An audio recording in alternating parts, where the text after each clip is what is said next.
A wonderful greet to everyone. Myself Abhishek Negi from Almora. My GPS coordinate are 28.5892 degree north longitude and 79.667 degree east latitude.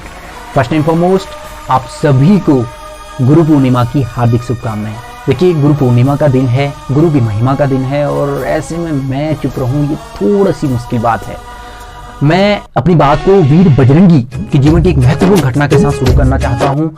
ये उस समय का incident है जो रामायण में भी अपना एक बहुत ही महत्वपूर्ण स्थान रखता है, जब वीर बजरंगी से कहा जा रहा है कि आपको 400 कोस की समुद्र यात्रा को पार करके लंका जाना है और वीर बजरंगी मौन अवस्था में है, शून्य अवस्था में, भयंकर हैं, असमंजस में है कि मैं जा भी पाऊंगा या नहीं।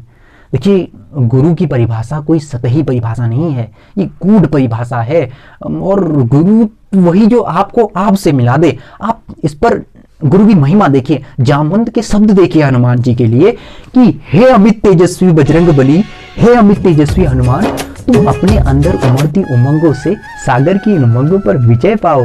हे बजरंगी, हे तात, तुम लंका जाकर अपने नाम का डंका बजाओ। जागो हनुमान, जागो। और फिर क्या था, करना तो बजरंगबली को ही था, लेकिन शब्द, डायरेक्शन, दिशा वो जामवंत जी की थी। देखिए, नौकरी पाकर शिक्षक बनने वाला हर शख्स गुरु नहीं है, और अगर हम हर शिक्षक को गुरु की श्रेणी में लाते हैं, इसका मतलब है हम उस वास्तविक गुरु के साथ कहीं ना कहीं नाइंसाफी कर रहे हैं या उसका अपमान कर रहे हैं, जिसने आजीवन इस गुरु शब्द को अपने जीवन में चरितार्थ करने के लिए पूरी दृढ़ संकल्पित होकर के लगन से काम किया है। देखिए, लॉजिकल बात है, आप अगर उप प्रधानमंत्री को प्रधानमंत्री कहेंगे तो ये अपने आप प्रधानमंत्री जी की बेइज्जती है। और देखिए, ये बहुत हाइपर हो जाएगा, मैं डेफिनेशन की ओर नहीं जा रहा हूँ। देखिए, गुरु और शिष्य की एक कहानी सुनाता हूँ और इस कहानी के माध्यम से मैं अपनी बात को बाइंड अप करता हूँ।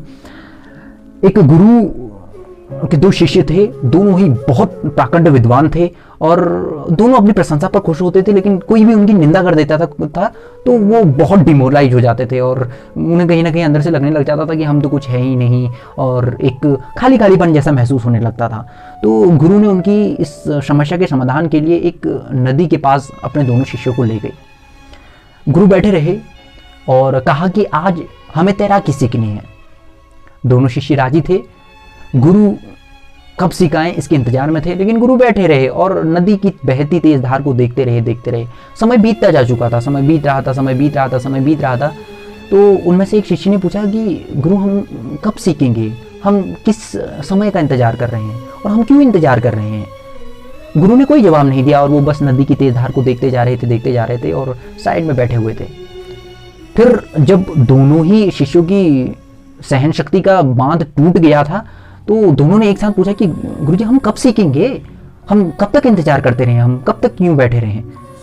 तब गुरु का जवाब सुनिए। गुरु कहते हैं, लोगों का काम है कहना, समय का नाम है चलना, जिंदगी का नाम है गति। दोनों शिष्य समझ जाते हैं कि अगर हम यही इंतजार करते रह जाएंगे कि लोग कब हमारी निंदा बंद करें और फिर हम कोई नया काम शुरू करें, तो इसमें तो पूरी जिंदगी निकल जाएगी। देखिए, निंदकों पर कबीर दास जी का दोहा सुनिए।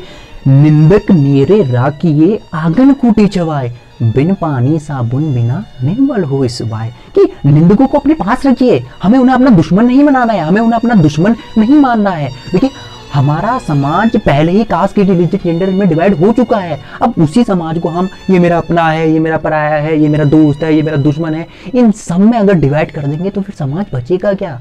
हम सोसाइटी बोलेंगे किसे, मुझे, तुम्हें, अकेले को।